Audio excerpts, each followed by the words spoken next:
Bienvenidas y bienvenidos al tercer programa de la segunda temporada, Conversando en el Patio. Esta vez tenemos un tema muy interesante, un tema amplio, un tema que nos traspasa como sociedad, el tema de la política.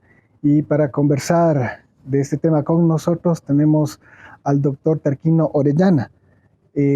Tarquino es abogado con formación y experiencia en Derecho Constitucional y Administrativo. Ha sido profesor universitario en Filosofía y Derecho. Ha sido concejal de Cuenca, vicepresidente del Tribunal de Garantías Constitucionales y miembro de la Comisión de Redacción de la actual Constitución. Además, es una figura intelectual en la región de la Suay, en la ciudad de Cuenca particularmente, y es un honor tenerle aquí con nosotros. Tarquino, buenos días. Muy buenos días, muchísimas gracias por esa presentación, esta oportunidad para conversar en crudo un poco de lo que nos pasa también, lo que de alguna manera nos tiene preocupados siempre y de alguna manera nos ha hecho también amigos en esta necesidad de pensar conjuntamente los problemas locales y nacionales. Muchas gracias, Tarquino. Entonces, bueno, la primera pregunta de reflexión sería, ¿qué es la política?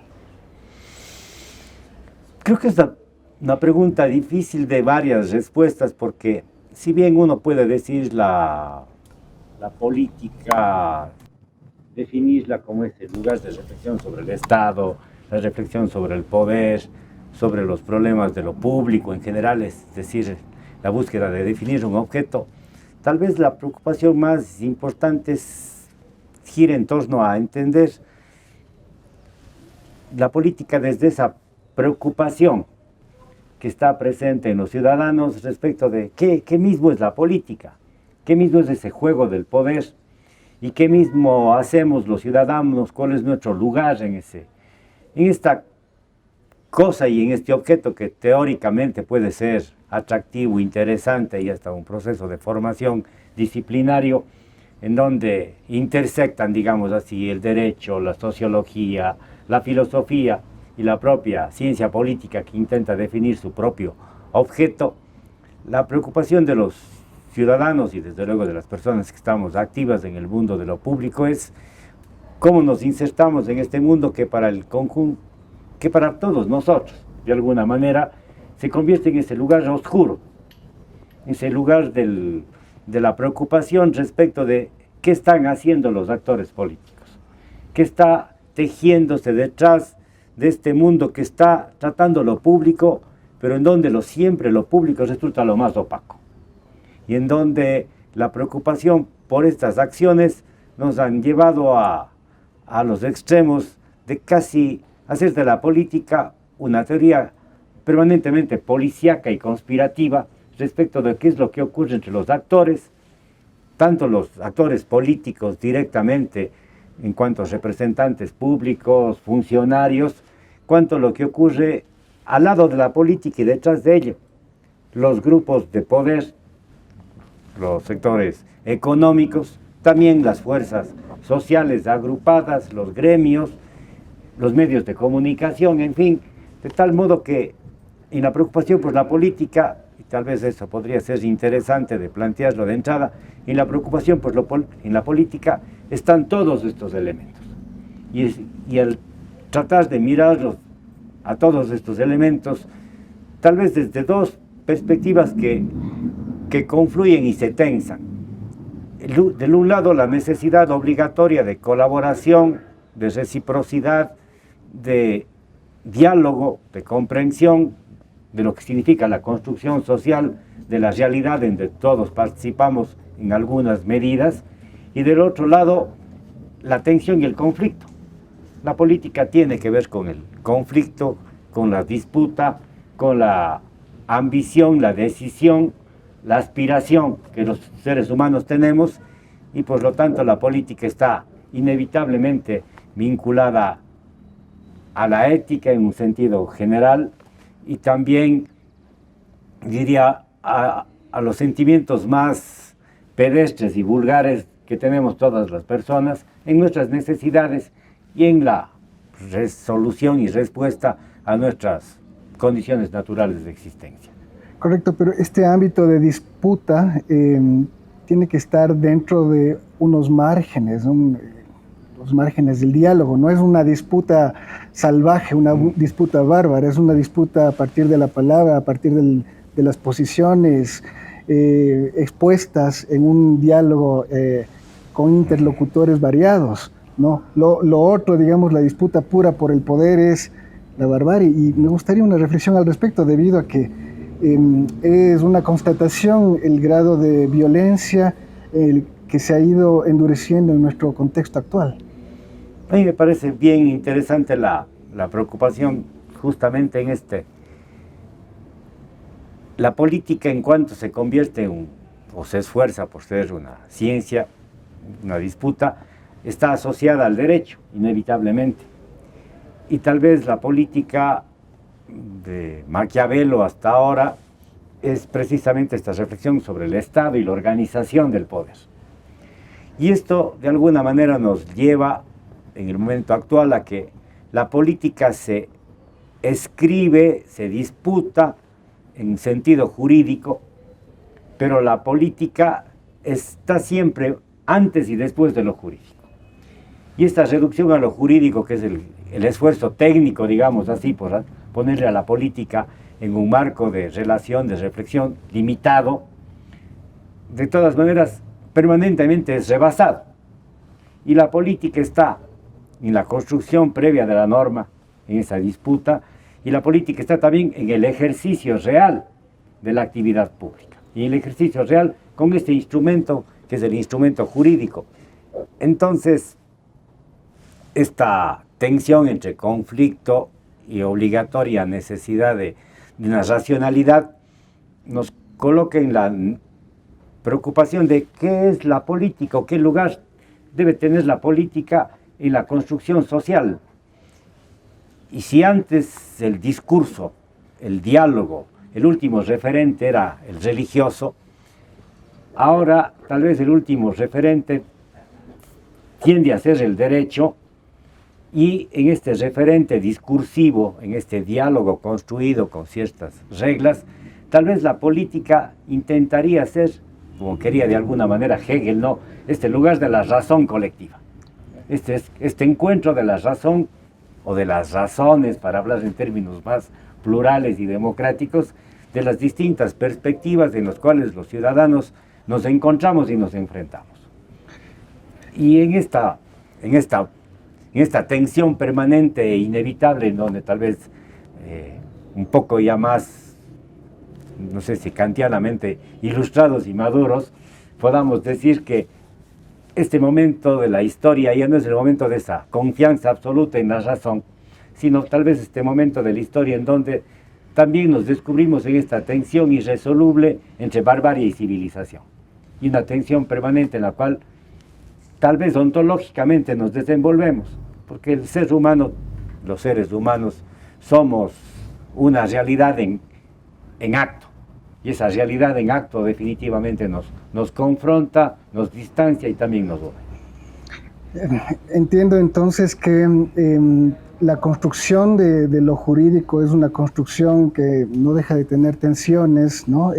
Debido a los intereses múltiples que se encuentran en esa construcción, pero ya no se trata de un descubrimiento, el descubrimiento de la gran verdad, es la construcción de una verdad que además está matizada por estos diferentes intereses en función de algo que es superior.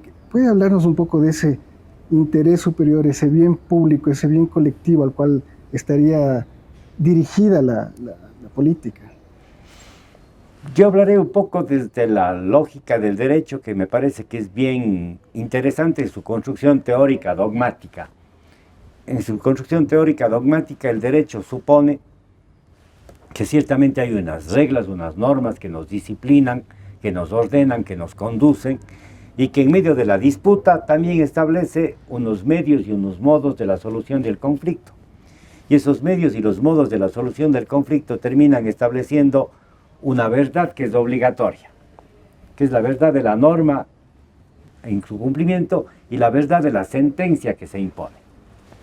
En esa lógica, ciertamente, el artificio, digamos así, del derecho nos obliga a aceptar una verdad y someternos a ella, al mismo tiempo que, sin embargo, la verdad sigue siendo buscada.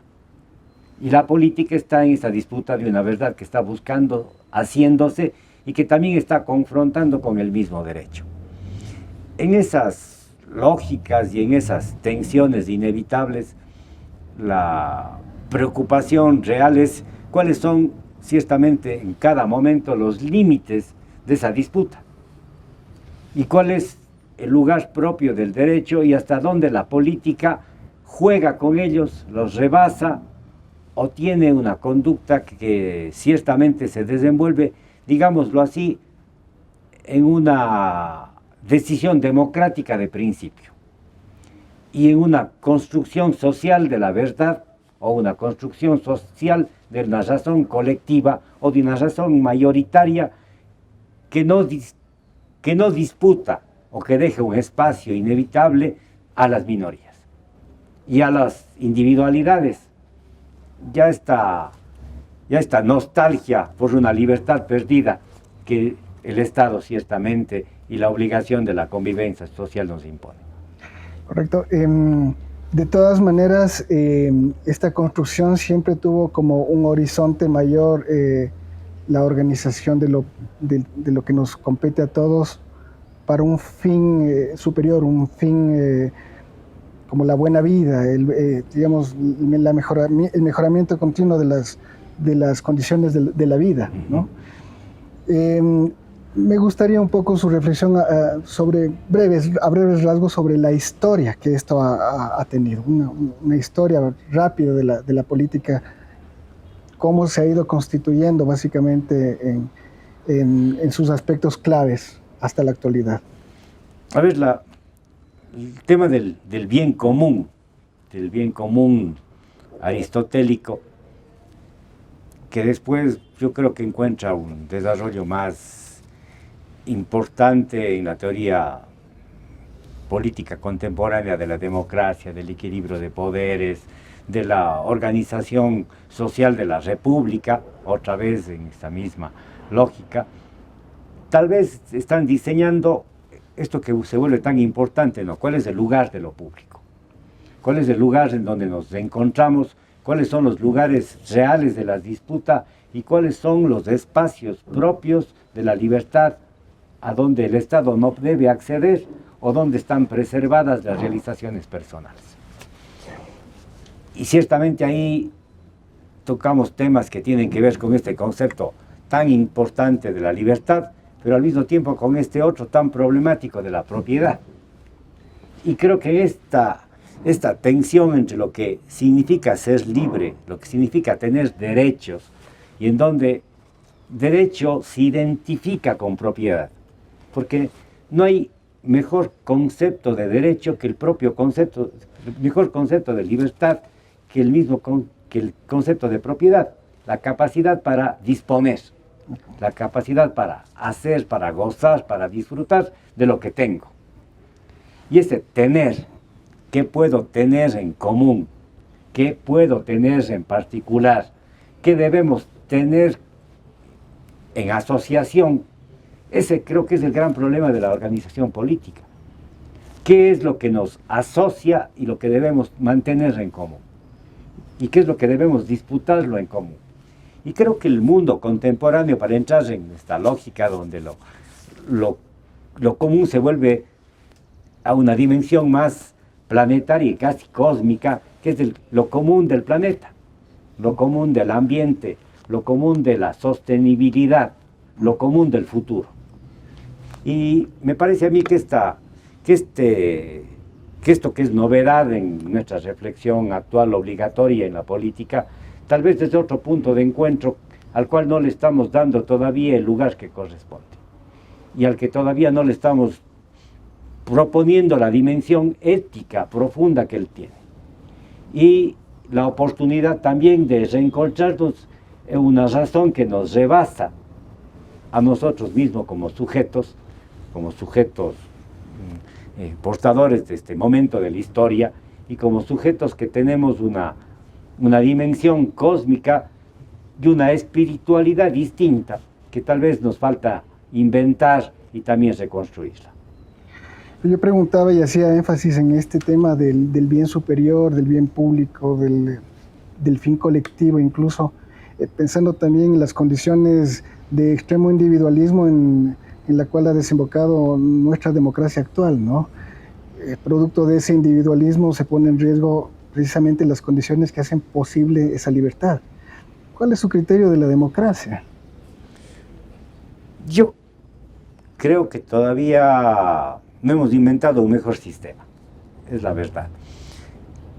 Pero este sistema, que es un sistema siempre en tensión, al mismo tiempo que es un fin, es un medio permanente.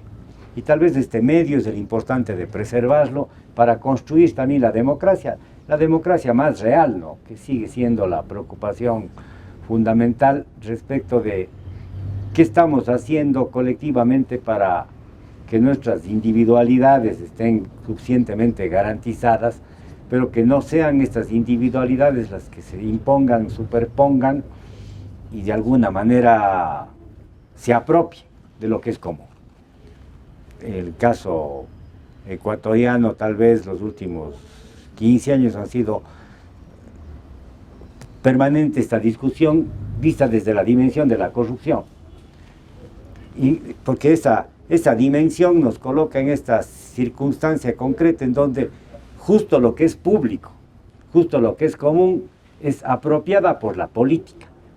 Y en donde el poder hace de lo que es común, de lo que es general, de lo que nos pertenece a todos, precisamente ese lugar de aprovechamiento, de enriquecimiento y desde luego de facultades de dominio, ¿no? Nuestras democracias, digámoslo así, y nuestra historia republicana tal vez podría escribirse incluso desde esa perspectiva, de la perspectiva de cómo las clases, los sectores dominantes se han ido construyendo y configurando alrededor de la apropiación de lo público, del aprovechamiento de lo público. Es doloroso plantearlo así, pero creo que es una lectura obligatoria también de lo que nos pasa y lo que nos ha pasado y lo que no nos debe pasar. En este punto me gustaría también escucharle con respecto a cuál es la relación entre la política y la economía, en la medida en que la política, su marco de organización, no solamente de cómo aparecen los individuos, cómo son concebidos dentro de lo público, sino la organización de la propiedad y sus condiciones de desarrollo. Sí, yo he estado hablando casi desde la filosofía, desde la ética y desde el derecho, y ciertamente cuando se introduce el tema económico, más allá de solo decir el interés, más allá de decir solamente las voluntades de los individuos o de ciertas colectividades, como que estaría dejando de lado esta preocupación fundamental que tiene que ver con cómo administramos, cuáles son los sistemas y cuáles son los posibles sistemas de gestión para reproducir condiciones favorables de vida, condiciones favorables para la libertad y para la realización personal y colectiva. Creo que sin duda alguna la reflexión económica es una reflexión sobre el capitalismo. Y esa reflexión sobre el capitalismo es una reflexión al mismo tiempo sobre la globalización y sobre un sistema al cual no le hemos podido ofrecer ni todavía refutar otra forma de construcción que no sea su propia reproducción. Y me parece a mí que esto que Marx calificó tan bien, que desarrolló tan perfectamente, este fetichismo de la mercancía, esta lógica en la cual el capital se reproduce a sí mismo, sigue siendo una realidad de la cual no podemos sustraernos. Y sin embargo hemos perdido el medio y el modo de destruirlo. Y nos toca en esta realidad inventarnos qué hacer. Los medios para hacer son sin duda los medios democráticos, y eso también es un aprendizaje de la época. Y el otro medio en el cual nos podemos encontrar, yo creo que es sin duda alguna el sistema de reproducción de lo humano.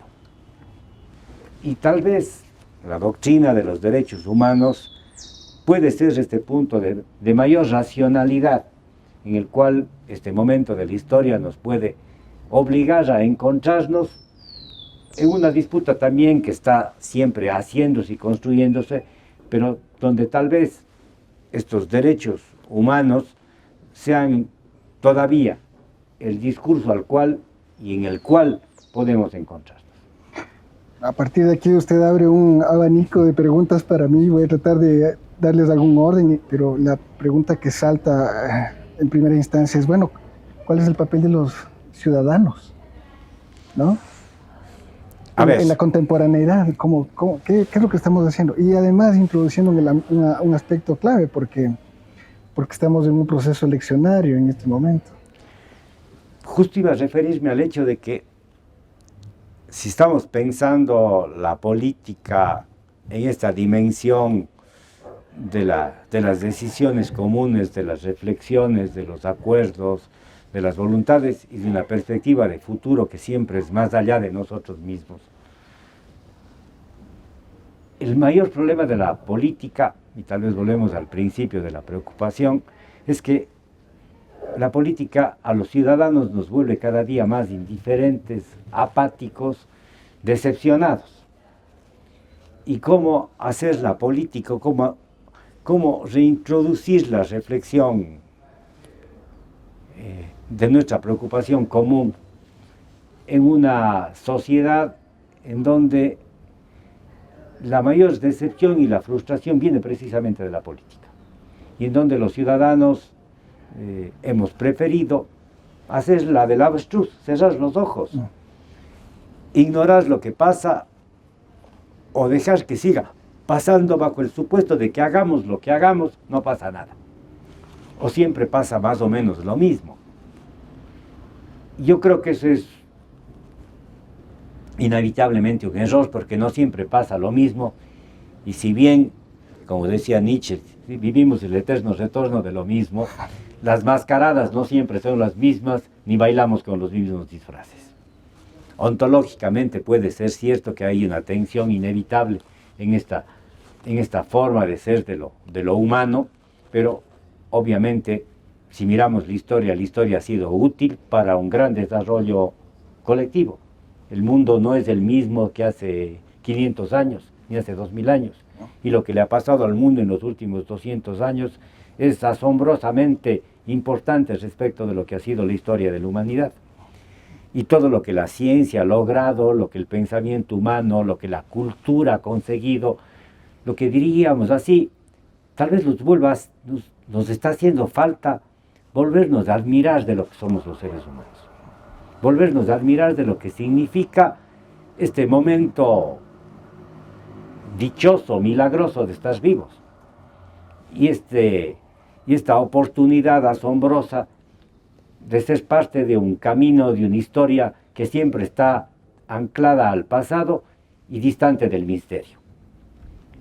Y creo que si volvemos a una nueva religiosidad de lo social, a una nueva religiosidad de lo público, a una preocupación que desbarate un poco este inmediatismo que es el individualismo, esta cosa que es vivir para el fin de semana, para el mes y para la remuneración, y que nos coloque en la perspectiva de vivir ciertamente satisfaciendo nuestras necesidades básicas, pero sabiendo distinguir lo que vale de lo que no, de lo que tiene precio. Seguramente tendremos otras oportunidades. Y en esa lógica también la política tendrá otro discurso.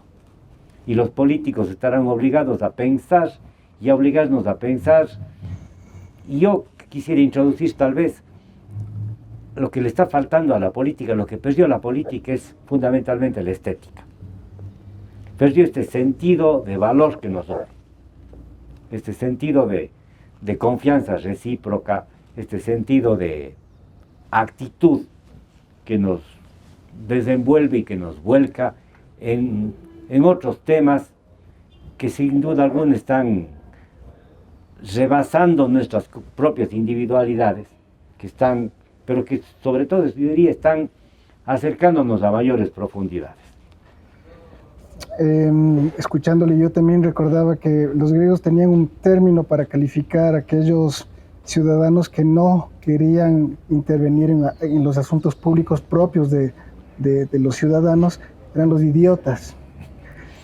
Digo esto porque es contradictorio que tengamos una situación súper individualista, democrática, pero seamos pues individuos apáticos, que no nos interesa ya esta participación en la construcción de lo público, que nos limitamos a dar un voto, a veces en condiciones muy malas, ¿no?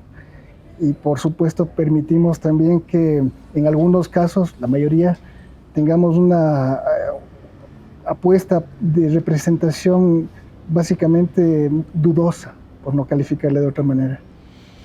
Sí, lo penoso precisamente de este idiotismo en el cual nos desenvolvemos, de esta indiferencia, de esta apatía, de este desinterés, que termina haciendo que la política sea el lugar de los audaces, que la política sea el lugar de los ambiciosos y de los inescrupulosos, ¿no? Y que haga de la política, precisamente más allá de lo estético, más allá de lo ético que significa, el lugar del marketing y el lugar de la manipulación. Y este espacio de esta aventura en donde estamos a una semana del proceso electoral y no sabemos quién va a ganar. Y lo peor, lo más triste, que los que van a ganar no son los que deberían ganar.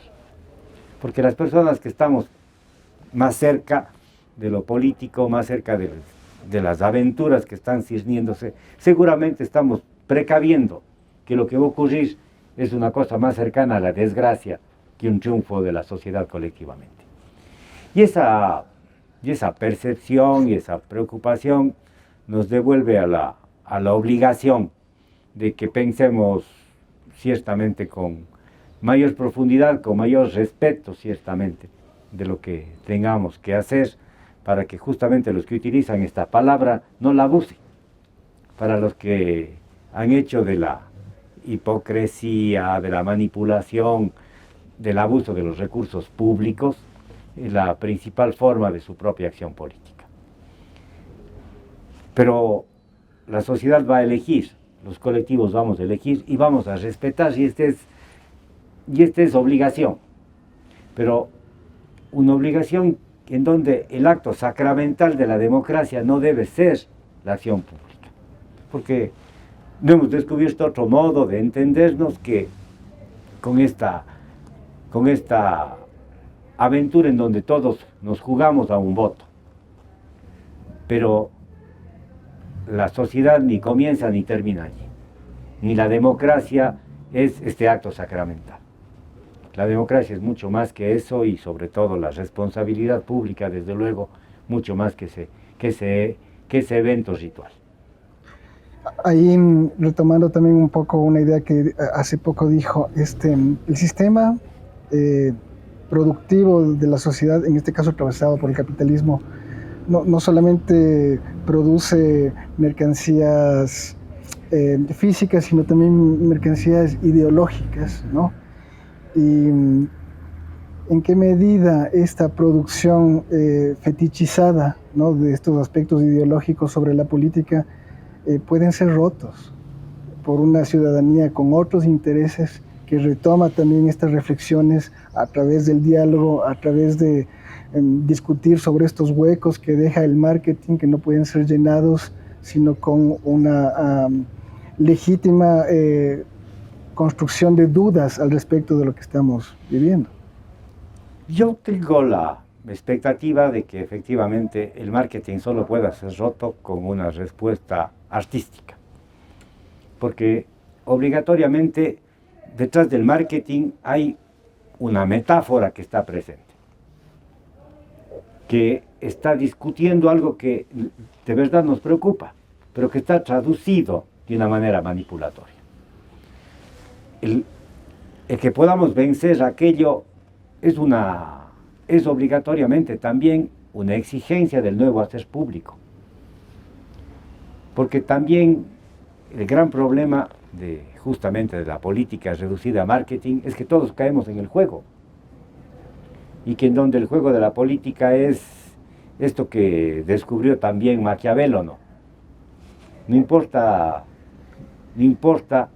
los medios que utilicemos. Y si el medio más útil, más próximo, más inmediato es este, lo seguimos usando. La destrucción de ese medio solo puede ser en la construcción de un medio alternativo. Y los medios alternativos yo creo que sí están a la mano, son más asequibles inclusive. Yo creo que las lógicas sociales que están ocurriendo, yo no sé qué le pasará, yo tengo la expectativa de que esta próxima semana en el Ecuador van a pasar de todas maneras cosas interesantes. No en todos los lugares, pero tal vez quizás aquí en Cuenca ocurra un milagro juvenil desde el cual estos 25-30% de indecisos de los cuales se habla, entre el 60-70% son jóvenes, van a ser la dirimencia. Y esta dirimencia ojalá nos den una sorpresa. Ojalá nos construyan la sorpresa que nos está haciendo falta. Ahora, yo quisiera ir un poco más allá porque si bien la construcción de alternativas, digamos así, contrahegemónicas, ¿no? No solamente se debe plantear en los medios, probablemente también en los fines.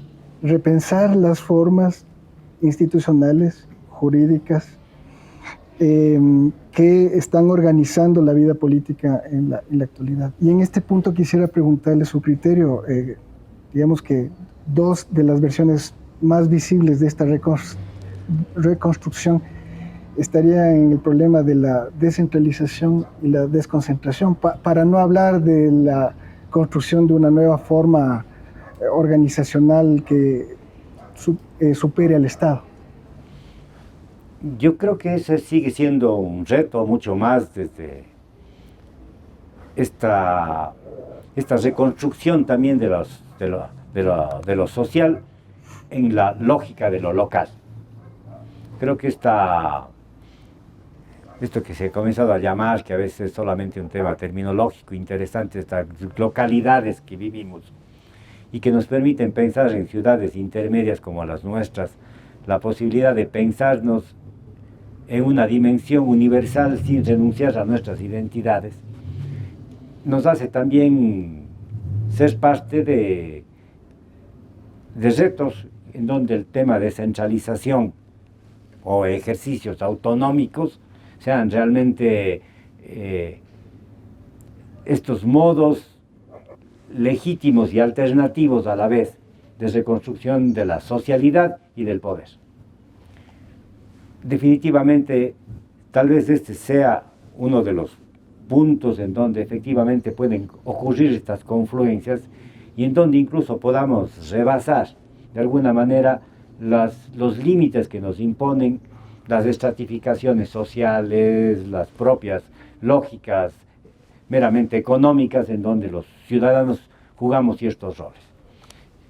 Si tal vez nos podemos reinventar un poco esta idea, por ejemplo, del hábitat, esta idea que, por ejemplo, en el caso de Cuenca, la disputa por mantener nuestra integridad ecológica, sistémica, nos da precisamente estos encuentros y estas posibilidades en las cuales yo quiero tener bastante esperanza, a pesar de todo lo que hemos conversado y a pesar de todos los miedos que desde luego tenemos y a pesar de saber de que alguien se apropiará y querrá apropiarse de una dimensión más allá de lo que corresponde. Usted hace un momento hablaba que lo que le falta a la política, una política alternativa, una política de otra índole, es la estética. Yo en ese punto quisiera preguntarle, suponiendo que la estética requiere un trabajo profundo no solamente de nueva sensibilidad con respecto al entorno, con respecto a las relaciones, sino con respecto a la comprensión de la realidad de cara a un futuro también. ¿Cuál es el papel de la educación en la formación política, una formación política nueva? ¿Y cuál quizás ha sido el papel de la educación en la formación política actual y en la situación actual? A ver, tal vez uno de los grandes problemas de la formación, de lo que le gusta llamarse academia, es la especialización. Es indispensable e inevitable, primero, lo transdisciplinario. y porque es el único modo auténtico de la universalización que nunca es posible, pero de la cual jamás debemos renunciar. Porque pensar y razonar es en intentar comunicarnos con todo y con todos. Si bien sabemos ontológicamente que no hay una razón absoluta, eso no quiere decir que no dejemos de estar caminando en una dirección hacia una racionalización que suponga también nuestra propia interiorización y nuestro propio descubrimiento de la realidad al mismo tiempo racional y misteriosa que somos. Creo que en esa perspectiva el proceso educativo es más allá de lo profesionalizante, que es desde luego necesario e indispensable el que aprendamos a hacer cosas y a resolver problemas, la educación, y tal vez aquí el gran error de la formación, es que hemos perdido el sentido de la formación integral, y en donde la mayor formación que hemos recibido es la formación escolar. Aprendemos a leer, a escribir, y las 4 tablas fundamentales: sumar, restar, multiplicar y dividir. Y ciertamente son unas herramientas básicas, pero no hemos aprendido todavía a pensar. Y el colegio tal vez sea, la educación secundaria, tal vez el mayor desperdicio que existe en el proceso formativo, que es justo en el momento en donde psicológicamente, naturalmente nos hacemos. En ese momento en el cual nos estamos haciendo, en el cual nos estamos buscando, la educación ha perdido. Y yo creería que, mirando nuestra realidad y mirando la realidad del mundo, tal vez deberíamos introducir obligatoriamente en el proceso de formación lo que tenían los griegos, ¿no?